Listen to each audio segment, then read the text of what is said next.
Hi guys, கிச்சனில் ஒரு small renovation work வந்து பார்த்துடலாமா? எனக்கு கிச்சனில் ஒரு சில பிரச்சனைகள் வந்து இருந்தது. ஹஸ்பண்ட் வந்து ஃபைனலி சொல்லிட்டாரு, இந்த டைம் உனக்கு என்னென்ன பிரச்சனை இருக்கோ அது எல்லாத்தையுமே வந்து க்யூர் பண்ணுற மாதிரி, உனக்கு என்ன மாதிரியான ஐடியா இருக்கோ உனக்கு ஏற்ற மாதிரி வந்து மாற்றிக்கோ. ஃபைனலி வேறு எந்த விஷயங்களும் கிச்சனில் வந்து பிரச்சனை அப்படின்னு வந்து சொல்லிடக்கூடாது அப்படின்னு சொல்லிட்டாரு. சரின்னு சொல்லிட்டு இன்றைக்கி அந்த ஒர்க்கை தான் வந்து நம்ம வந்து ஸ்டார்ட் வந்து நம்ம பண்ணிட்டோம். ஸோ இதுக்காக நம்ம வந்து சில திங்ஸ் எல்லாம் வாங்கணும் அப்படின்னு சொல்லிட்டு வந்து வெளியில் வந்து போயிருந்தோம். ஸோ மேஜராக எங்களுக்கு இருந்த ஒரே ஒரு பிரச்சனை அப்படின்னா சிங்க் ஏரியா தான். அது வீடியோவில் பார்த்துருந்தீங்க அப்படின்னாவே தெரிஞ்சிருக்கும். ஃபுல்லாக பாதி உடஞ்சி நின்று வந்து ஒர்க் பண்ணுறதுக்கே ரொம்பவே இதாக வந்து இருந்தது, ப்ராப்ளமாக வந்து இருந்தது.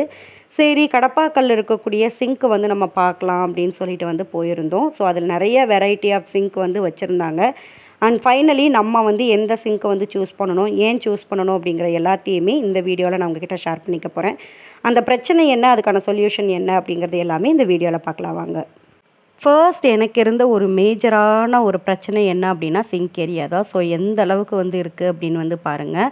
ஸோ இந்த இடம் வந்து நம்ம வந்து கொஞ்சம் உடச்சி வந்து விட்டுருந்தோம். இந்த லென்த் இருந்தது. ஸோ இதை வந்து நம்ம உடச்சி வந்து விட்டுருந்தோம். ஏன் அப்படின்னு பார்த்தீங்கன்னா, சிங்க்கினுடைய ஹைட் வந்து ரொம்ப ஹெவியான ஹைட்டாக வந்து இருந்தது.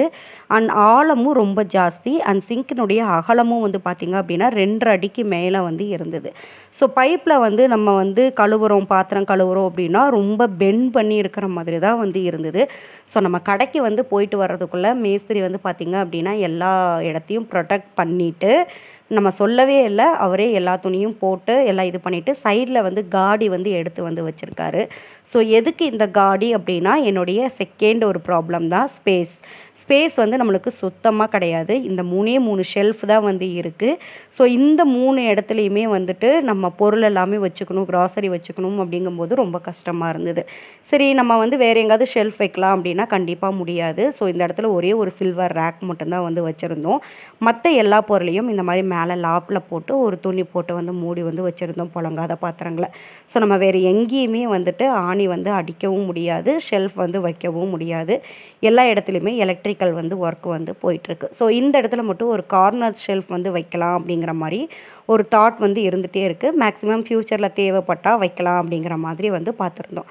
அதுக்குள்ளே நம்ம பில்லிங்கில் வச்சுருந்த கடப்பாக்கல் எல்லாமே வந்துருச்சு. ஸோ செங்கல் வந்து வைக்கிறதுக்கு தேவையான செங்கல் எல்லாமே வந்து வாங்கிட்டு வந்துட்டு செவுத்தில் வந்து மேக்ஸிமம் காடி எடுக்காமல் ஒரு குட்டு மாதிரி வந்து கட்டி வந்து அதில் வந்து ஃபிக்ஸ் பண்ணிக்கலாம் அப்படிங்கிற மாதிரி வந்து எடுத்திருந்தோம். ஸோ நாங்கள் எடுத்திருந்த கடப்பாக்கல் வந்து பார்த்திங்க அப்படின்னா 4 அடியில், அதாவது 8 அடிக்கு கடப்பாக்கல் வந்து வேணும். அது வந்து 4 அடியாக 2 ஸ்லாப்பாக வந்து எடுத்திருந்தோம். 2 அடி அகலம், அதே மாதிரி 1.5 இன்ச்சு திக்னஸ் வந்து எடுத்திருந்தோம். ஏன்னா பின்னாடி வந்து பொருள் கொஞ்சம் வெயிட்டாக வைக்கிறோம் அப்படின்னா நல்லா சப்போர்ட்டிவாக இருக்கும் அப்படிங்கிறதுனால. ஸோ இந்த மாதிரி வந்து சூஸ் பண்ணி எடுத்திருந்தேன் நான். கொஞ்சம் வெயிட்டும் நல்லா நம்மளுக்கு சப்போர்ட்டிவாகவும் இருக்கணும். அந்த கார்னர் வந்து பார்த்திங்க அப்படின்னா மோல்டிங் வச்ச மாதிரி அது வந்து ஷேப் பண்ணியிருப்பாங்க. ஸோ அந்த மாதிரி எடுத்துட்டோம் அப்படின்னா கையெல்லாம் கிழிக்காது அப்படின்னு சொல்லிட்டு எடுத்துடணும். அது ரொம்ப அகலம் ஜாஸ்தியா இருக்கிறதுனால நம்மளால சி செக்ஷன் பண்ணிருக்கிறதுனால ரொம்ப தொட்டியும் ஆழம் அகலமும் ஜாஸ்தி 2.5 அடிக்கு மேல இருக்கு. அதனால ரொம்ப பெண்ட் பண்ணி நம்ம மேல வந்து வாஷ் பண்ண முடியல அப்படின்னு சொல்லிட்டு இதை வந்து நம்ம தட்டி வந்து எடுத்துட்டோம். பட் இது தட்டி எடுத்ததுல என்ன ஆயிடுச்சுன்னா, இந்த கிரைனட்டும் வந்துருச்சு, இது வந்துச்சு. உள்ள வந்து இது உடைக்கும் போதுதான், ட்ரில்லர் மிஷின் போடும்போது தான் நம்மளுக்கு தெரிஞ்சது உள்ள வந்து ஜல்லி வச்சிருக்காங்க அப்படின்னு சொல்லிட்டு. அந்த மேஸ்திரி அதை வந்து ஃபினிஷ் பண்ணவே இல்லை. இது ஃபுல்லாவே எடுத்துடலாம் அப்படிங்கிற மாதிரி ஒரு பிளான் இருந்தது. இதை வந்து ஃபுல்லா எடுத்தா என்னன்னா, இந்த இடத்துல வந்து கவுண்டர் டாப்க்கு ஒரு பிட் இருக்கு. இந்த பிட்டும் அதிர்ந்து கீழே வந்து வர்றதுக்கு வந்து ஆரம்பிச்சிருச்சு. காட்டுறேன் பாருங்களேன். இந்த பிட்டு வந்து பாத்தீங்கன்னா வந்துருச்சு. மேற்கொண்டு இதை உடைச்சோம் அப்படின்னா கவுண்டர் டாப் வந்து அஃபெக்ட் ஆகும் அப்படின்னு சொல்லிட்டு அப்போதைக்கு அதை வந்து அப்படியே வந்து விட்டுட்டோம். ஸோ இது வந்து அப்படியே அந்த ஒர்க் ப்ராசஸ் வந்து நின்றுச்சு. இதுக்கு ஒரு 2-3 ஐடியா வந்து சொன்னாங்க. ஒன்று வந்து பார்த்தீங்க அப்படின்னா, நம்ம கடப்பா கல் இருக்கு இல்லையா, கடப்பா கல்ல சிங்க் வரும் இல்லையா, அதை வந்து ஃபர்ஸ்ட் உள்ள இறக்கிட்டு இந்த எக்ஸ்ட்ரா இருக்கிற சைடில், ஏன்னா நம்ம 2 அடிக்கு தானே வைக்க போகிறோம், மீதி இருக்கிற 1/2 அடிக்கு சுற்றி வர பேக்கப் பண்ணி முன்னாடி கொண்டு வந்துடலாம் அப்படிங்கிற மாதிரி வந்து ஒன்று வந்து பிளான் பண்ணியிருந்தாங்க. இன்னொரு பக்கம் ஹஸ்பண்ட் என்ன சொல்லிட்டாங்கன்னா, இது ஃபுல்லாவே வேண்டாம், இதை ஃபுல்லாவே எடுத்துருங்க, எடுத்துட்டு நம்ம இதை வந்து உள்ள இப்படி கொண்டு போயிடலாம் அப்படின்னு சொல்லியிருந்தாங்க. பட் அதுல வந்து என்ன ஒரு பிரச்சனை இருந்துச்சுன்னா, இதை வந்து இடிக்கணும் அப்படின்னா கண்டிப்பா ட்ரில்லர் மிஷின் போட்டு தான் இடிக்கணும். இடிச்சோன்னா கவுண்டர் டாப் வந்து அதிர்வு கொடுக்க ஆரம்பிச்சிடும் அப்படிங்கிறதுனால நான் அந்த ஆப்ஷன் வேண்டாம் அப்படின்னு சொல்லிட்டேன். நான் என்ன ஒரு விஷயம் சொல்லியிருந்தேன் அப்படின்னா, மேல வந்து சில்வர்ல இருக்கும் இல்லையா, அந்த சிங்கை வாங்கி நம்ம இந்த இடத்துல ஃபிக்ஸ் பண்ணிடலாம். ஸோ ஃபிக்ஸ் பண்ணிட்டோம்னா இந்த கேப் அப்படியே உள்ள இருந்துட்டு போட்டோம், மேல வந்து அந்த சிங்க் வந்து மூடிடும் பிடிச்சிரும் அப்படிங்கிற மாதிரி ஒரு ஐடியா சொல்லியிருந்தோம். பட் நம்ம இருக்கிற ஏரியால உப்பு தண்ணி வந்து அதிகமா இருக்கிறதுனால ஸ்ட்ரெயின்ஸ் வந்து நம்ம கண்டிப்பா வந்து படியும், ரெண்டாவது துரு வந்து பிடிச்சிரும் அப்படிங்கிற மாதிரி வந்து சொல்லியிருந்தாங்க. மெயின்டெனன்ஸ் ஜாஸ்தி அப்படி இப்படின்னு நிறைய டிஸ்கஷன் வந்து போச்சு. ஸோ அந்த டிஸ்கஷன்ல கிட்டத்தட்ட 2 வருஷமா இந்த ஒர்க்கே பண்ணாம இப்படியே தான் இருந்தது. மற்ற எல்லா வேலையும் வீட்டில் ஆச்சு. சரி இது இப்படியே விட்டா செட் ஆகாது அப்படின்னு சொல்லிட்டு பழைய மாதிரி பூசி மட்டுமாவது எனக்கு கொடுத்துருங்க அப்படின்னு சொல்லி நம்ம ஒரு ஒர்க் வந்து பண்ணியிருந்தோம். அந்த ஒர்க்கோட சேர்த்து இதை வந்து நம்ம வந்து ஃபினிஷ் பண்ணியிருக்கோம். பூசி இருக்காங்க ஜஸ்ட் அவ்வளோதான், வேற எதுவும் நம்ம வந்து பண்ணல. இந்த பிட்டு இப்படி பூசி ஃபினிஷ் பண்ணி கொடுத்துருக்காங்க. இப்போ வந்து பார்க்கும்போது கொஞ்சம் நீட்டா இருக்கு. இல்லை அப்படின்னா அப்போ வந்து ரொம்பவே அந்த உடஞ்சு அந்த செவுரு மட்டும் தெரியற மாதிரி ரொம்ப இதாக தான் இருந்தது. இப்போ நீட்டா வந்து பூசியிருக்கோம். இதுக்கு மேலே நம்மளுக்கு தேவைப்பட்டுச்சு அப்படின்னா கலர் பெயிண்ட் அடிச்சிட்டோம்னா பக்காவா நீட்டா இருக்கும். அப்படிங்கறனால இந்த ப்ராப்ளம்க்கு வேற எந்த சொல்யூஷனும் பண்ண முடியல. ஸோ இந்த மிஸ்டேக்ஸை வந்து சிங்க்ல வந்து அவாய்ட் பண்ணிக்கோங்க.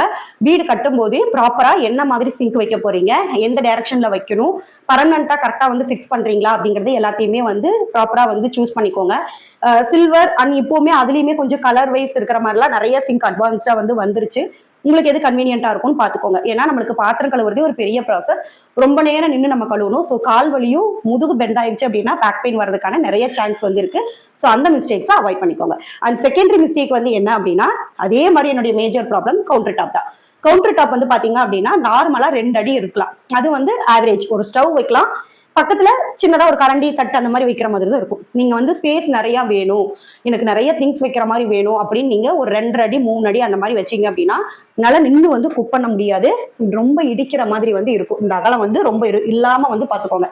அதே மாதிரி ஹைட்டுமே ஒரு சிலிண்டர் வந்து வைக்கிறீங்க அப்படின்னா அந்த சிலிண்டருக்கு மேல இந்த அளவுக்கு கேப் இருக்கணும். அந்த ஸ்பேஸ் வந்து பாத்துக்கோங்க. அதுக்கு மேல ஹெவியா போகுது அப்படின்னா அது வந்து இன்னும் நீங்க ஹைட் ஆயிரும். கீழே போயிருச்சு அப்படின்னாலும் ரொம்ப பெண்ட் பண்ணி நம்ம வந்து சமைக்கிற மாதிரி இருக்கும். ஸோ இந்த மிஸ்டேக்ஸையுமே வந்து நீங்க வந்து அவாய்ட் பண்றதுக்கு ட்ரை பண்ணுங்க. அண்ட் ரெண்டாவது வந்து பாத்தீங்க அப்படின்னா இந்த கவுண்டர் டாப்ல எப்பவுமே அகலம் வந்துட்டு 2 அடி தான் மினிமம் இருக்கணும். இனிமேல் நீங்க வீடு கன்ஸ்ட்ரக்ஷன் பண்றீங்க அப்படின்னா அதை வந்து செக் பண்ணிக்கோங்க. 2 அடி தான் இருக்கணும். அப்பதான் நம்மளுக்கு சமைக்கிறதுக்கு கரெக்டா இருக்கும். இல்ல எனக்கு ஸ்பேஸ் நிறைய வேணும், நான் சமைக்கிற பொருள் எல்லாம் வைக்கிற மாதிரி வேணும் அப்படின்னு எடுத்துக்கிட்டீங்க அப்படின்னா கொஞ்சம் ரொம்ப இப்படி பெண்ட் பண்ற மாதிரி வந்து இருக்கும், கன்வீனியன்ட்டா வந்து இருக்காது. அதே மாதிரி ஹைட்டுமே சிலிண்டர் வச்சதுக்கு மேல இவ்வளவு இன்ச் வந்து கேப் இருக்கிற மாதிரி வந்து பாத்துக்கோங்க. கொஞ்சம் ஃப்ரீயா சிலிண்டர் உள்ள போய் வர மாதிரி வந்து நம்மளுக்கு இருக்கும். ஸோ இது வந்து ரொம்ப முக்கியம். ஸோ இந்த கவுண்டர் டாப் வந்து பாத்தீங்க அப்படின்னா 2 அடிக்கு மேல வந்து உங்களுக்கு அகலம் வந்து இருக்கு. ஸோ இதுல வந்துட்டு நம்மளுக்கு நின்று சமைக்கிறதுக்கு வந்து இதா இருக்கு அப்படின்னு சொல்லிட்டு தான் இந்த சைடு ஒர்க் ஸ்பேஸ் வந்து ஒரு 2 அடிக்கு வந்து கொடுத்துருக்காங்க. அதனால நம்ம கொஞ்ச நாள் வந்துட்டு இந்த ஸ்டவ்வை இந்த இடத்துல வந்து மாத்தி வந்து வச்சிருந்தோம். பட் இந்த வந்து கம்பல்சரி இங்கதான் வைக்கணும் அப்படிங்கிற மாதிரி வந்து வந்துருச்சு. ஸோ நீங்க வீடு வந்து கட்டும்போது கவுண்டர் டாப் முடிஞ்ச வரைக்கும் 2 அடி இருக்கிறது அப்படிங்கிறது பர்ஃபெக்ட். அதுக்கு மேல வச்சீங்க அப்படின்னா கொஞ்சம் யோசிச்சு உங்களுடைய ஹைட் அண்ட் வெயிட்டை வந்து சூஸ் பண்ணிட்டு அதுக்கப்புறமா வந்து ஃபிக்ஸ் பண்ணிக்கோங்க. அண்ட் தேர்ட் வந்து பாத்தீங்க அப்படின்னா உங்களுடைய ஸ்பேஸ். ஸோ நீங்க எந்த அளவுக்கு பொருட்கள் வந்து வச்சிருக்கீங்க அப்படிங்கிறத பார்த்துட்டு அதுக்கு தகுந்த மாதிரியான ஸ்பேஸ் வந்து கரெக்டா ஆர்கனைஸ் வந்து பண்றதுக்கு வந்து பாருங்க. இப்போதைக்கு ஓகே கொஞ்சம் மினிமலா இருக்கட்டும் அப்படின்னு சின்ன ஷெல்ஃப் ஏதாவது கொடுத்துட்டீங்க அப்படின்னா ஃபியூச்சர்ல நீங்க பெரிய பாத்திரம் எல்லாம் வைக்கிறீங்கன்னா கண்டிப்பா வந்து வைக்கிறதுக்கு வந்து உங்களால முடியாது. இப்போ இந்த ஷெல்ஃப் வந்து பாத்தீங்க அப்படின்னா இதுவே 2 அடி இருக்கு. 2 அடி இருக்கிற கல் இது அகலம். ஸோ இதுல வந்து பாத்தீங்கன்னா உள்ள இருக்கிற பொருள் வந்து நம்மளால எடுக்கவே முடியாது. இப்போ இது எடுக்கிறனாலும் நம்ம வந்து எட்டி எடுக்கிற மாதிரி தான் இருக்கும். இந்த மேல் இருக்கிற ஸ்லாப் வந்துட்டு ரொம்ப ரேரா யூஸ் பண்ற பொருள் மட்டும் தான் நம்ம வைக்க முடியும். அப்படி இருக்கும்போது இந்த 2 ஷெல்ஃப்குள்ளேயே நம்ம எல்லாமே வந்து வைக்கணும். பொருள் வைக்கிறதா இருக்கட்டும், கிராசரி வைக்கிறதா இருக்கட்டும், எல்லாத்தையுமே இதுலயே வைக்கணும் அப்படிங்கிற மாதிரி இருக்கும். இப்போ வந்து எனக்கு இருக்கிறதே இந்த 3 ஷெல்ஃப் தான் கிச்சன்ல இருக்கிறது. ஸோ வேற எங்கேயும் எனக்கு ஷெல்ஃப் வந்து கிடையாது. இது வந்து கண்டிப்பா எனக்கு பத்தாது அப்படிங்கிறது ஆல்ரெடி எனக்கு தெரியும். ஏன்னா எனக்கு வந்து திங்ஸ் வந்து நிறைய வந்து இருக்கு. மேல வந்து அண்டால வந்து எல்லா பொருளையும் புழங்காத எல்லா பொருளையும் எடுத்து மேல போட்டு வச்சிருக்கேன். ரொட்டேஷனலா ஒரு 1 இயர் 2 இயர்ஸ் கழிச்சு மறுபடியும் இதை எடுத்துட்டு புழங்கிட்டு இங்க இருக்கிறது எல்லாத்தையும் மறுபடியும் உள்ள போட்டு அண்டால வந்து போட்டுருவேன். ரொம்ப மினிமலா இருக்கணும் அப்படின்னு நானும் கழிச்சுட்டே இருக்கேன். ஆனா உள்ள பாத்திரம் வந்துகிட்டே தான் இருக்கும். ஸோ இந்த ஷெல்ஃப் வந்து நீங்க ஸ்பேஸ் வந்து கரெக்டா வந்து சூஸ் பண்ணிக்கோங்க. எந்த அகலம் வேணும் உங்களுக்கு, பொருள் வந்து அதிகமா வைக்கணும்னா அகலமும் நீளமும் ஜாஸ்தி வேணும். திக்னஸ் வந்து கரெக்டா எடுத்துக்கோங்க. 1.25 1.5 2 இந்த மாதிரி வந்து போங்க. லேசா போட்டீங்க அப்படின்னா வெயிட்டான பொருள் அப்படிங்கிற விஷயம் வந்து உங்களால வைக்கிறதுக்கு வந்து முடியாது. சீக்கிரமா வந்து புரோக்கன் ஆயிரும். கடப்பாக்கள் வந்து போட்டீங்க அப்படின்னா கிரேனட் போடுறீங்க இல்லைன்னா வந்து இதுலயே வந்து கன்ஸ்ட்ரக்ஷன்லயே வந்து பண்ணிடுறீங்க அப்படின்னா ஓகே.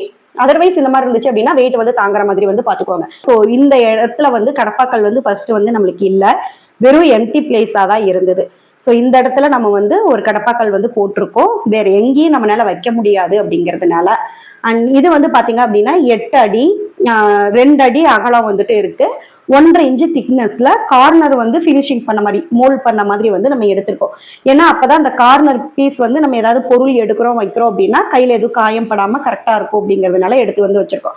ஸோ இதுல வந்து எனக்கு ஒரு 4 போர்ஷனா வந்து எனக்கு கிடைச்சிடும். மேல ஒரு லைன் கீழே 2 லைன் அந்த மாதிரி இருக்கிறதுனால நிறைய நம்மளால பொருள் வந்து வைக்க முடியும். இப்ப ஜஸ்ட் ஒர்க் முடிஞ்சதை எடுத்து வச்சிருக்கேன். இன்னும் ஃபுல்லா ஆர்கனைஸ் வந்து பண்ணல நம்ம. ஆனா அது எடுத்து வச்சதே இவ்வளோ திங்ஸ் இருக்கு. நம்ம வேண்டான்னு சில பாத்திரங்கள் எடுத்து வச்சிட்டோம். ஸோ அது போகவே இவ்வளோ இருக்கு. ஆனா இவ்வளோ பாத்திரத்தையும் நான் இவ்வளோ நாளா இந்த ஷெல்ஃப்ல தான் டம்ப் பண்ணி வச்சிருந்தேன். ஸோ எடுக்கிற ஒரு பொருளும் எடுக்கிறோம் தேடுறோம் அப்படின்னா அவ்வளோ டென்ஷன் ஆகும். அதுவும் மார்னிங் டைம் எல்லாம் ஸ்கூலுக்கெல்லாம் கிளப்பும் போது ஒரு பாத்திரத்தை காணோம்னா அவ்வளோ இதாகும். ஸோ ஸ்பேஸ் அப்படிங்கிறது நம்மளுக்கு ரொம்ப ரொம்ப முக்கியம். பொருட்கள் எல்லாம் பத்திரமா எடுத்து வைக்கணும் அப்படின்னா அந்த ஒரு ஆப்ஷனல் தவிர நம்மளுக்கு வேற எதுவுமே இல்லை. இதுக்கு வந்து நான் நிறைய விஷயங்கள் வந்து பிளான் பண்ணிட்டு ஃபைனலாக தான் இது வந்து நான் சூஸ் பண்ணியிருக்கேன். முடிஞ்ச வரைக்கும் கிச்சன்ல இந்த மிஸ்டேக்ஸையுமே அவாய்ட் பண்ணிக்கோங்க. பெரும்பாலானவங்களுடைய வீட்டில் இன்னுமே இந்த மாதிரியான ஸ்டீல் ஸ்டவ் தான் வந்து யூஸ் பண்ணிட்டு இருப்போம். பட் நம்மளுக்கு வந்து ஸ்டீல்ல வந்து ஸ்டவ் இருந்தாலும் இந்த இடத்துல வந்து பாத்தீங்க அப்படின்னா இது ஒரு இரும்பு மாதிரி தகடு மாதிரி தான் வந்து கொடுத்துருப்பாங்க. ஸோ இதுல வந்து நம்ம ஏதாவது பொருளோ ஆயிலோ கொட்டிருச்சு அப்படின்னா இதுல இருக்கிறது வந்துட்டு ஒரு கிரீஸ் மாதிரி அப்படியே வந்து உங்களுக்கு பிடிச்சிக்கும். பாக்குறதுக்கே எண்ணெய் பசையா அப்படியே வந்து இருக்கும். நாளடைவில் என்ன ஆகும் அப்படின்னா இது மேல இருக்கிறது எல்லாமே உறிஞ்சிட்டு வந்து வர ஆரம்பிச்சிடும். இங்க வந்து இருக்கு பாத்தீங்களா, இந்த மாதிரி வந்து துருப்பிடிச்ச மாதிரி அப்படியே வந்து வர ஆரம்பிச்சிடும். நம்ம வந்து தண்ணியிலையும் வந்து வாஷ் பண்ணுறதுக்கு முடியாது. பண்ணினாலும் இந்த மாதிரி லேயர் லேயரா ஒவ்வொரு டைமுமே வந்து வந்துடும், பொறிஞ்சு வந்து போயிடும்.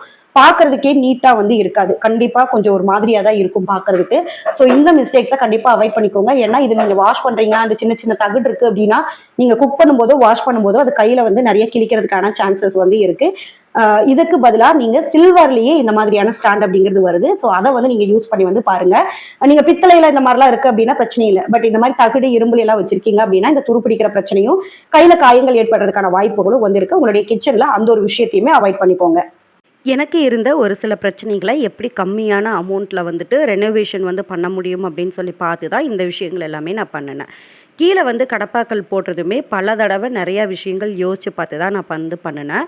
ஃபர்ஸ்ட் வந்து என்ன ஒரு ஐடியா இருந்துச்சுன்னா, ஏன் இந்த மாதிரி வந்து கட்டிகிட்டு இருக்கணும்? ஸோ நம்ம வந்து இந்த ஃப்ளவர் பாட்டெல்லாம் வைக்கிற ஸ்டாண்ட் இருக்கும் இல்லையா? ஸோ அந்த ஸ்டாண்ட் வந்து நம்ம ஒரு 3-4 வாங்கி கீழே வந்து வச்சுக்கலாம்.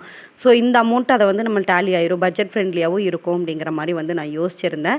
பட் நிறையா விஷயங்கள் யோசிக்கும் போது ஒரு பர்மனண்ட்டான சொல்யூஷன் அப்படிங்கிறது இதுவாக தான் இருக்கும். பின்னாடி ஃப்யூச்சரில் தேவைப்பட்டுச்சு அப்படின்னா நம்ம வந்து கபோர்ட் ஒர்க்கு கூட வந்து இதில் டோர் வந்து க்ளோஸ் பண்ணுற மாதிரி வந்து செட் பண்ணிக்கலாம் அப்படிங்கிறதுனால சரி ஓகே ஃபைனலி வந்து நம்ம கடப்பாக்கல்லே வந்து போயிடலான்னு சொல்லிட்டு போயிட்டேன். இதுக்குமே வந்து பார்த்திங்க அப்படின்னா எல்லா ஒர்க்குமே நாங்களே கொஞ்சம் வந்து பண்ணுற மாதிரி இருந்தது. ஸோ மேஸ்திரிக்கு அசிஸ்ட் பண்ணுறதா இருக்கட்டும், அதுக்கப்புறம் வந்துட்டு நம்ம பெயிண்டிங் வந்து பண்ணுறது, கடப்பாக்கல்லுக்கு பெயிண்டிங் பண்ணுறது, இந்த மாதிரி குட்டி குட்டியான வேலைகள் எல்லாமே நம்மளுடைய பட்ஜெட்குள்ளே வர மாதிரி வந்து பண்ணிட்டோம். ஸோ இந்த ஒர்க் எல்லாமே முடிச்சுட்டு வந்து நம்ம போகும்போது கிட்டத்தட்ட ஒரு ஈவினிங் 6:30 அந்த மாதிரி ஆயிடுச்சு. அதுக்கப்புறமா டஸ்ட்டு ஃபுல்லாக வந்து பறந்துருந்துச்சு. ஏன்னா நம்ம அந்த காடி சைடில் ஒரே ஒரு இடத்துல எடுக்கிற மாதிரி வந்து இருந்தது. ஸோ நம்ம வந்து மிஷின் போட்டு உடச்சதில் ஃபுல் டஸ்ட்டு இதாக இருந்தது. அதை எல்லாத்தையுமே வந்து நல்லா வந்து க்ளீன் பண்ணி கூட்டி எல்லாம் ஃபஸ்ட்டு எடுத்துகிட்டு அதுக்கப்புறமா வந்து மாப்பிங் பண்ணி எடுத்துட்டேன்.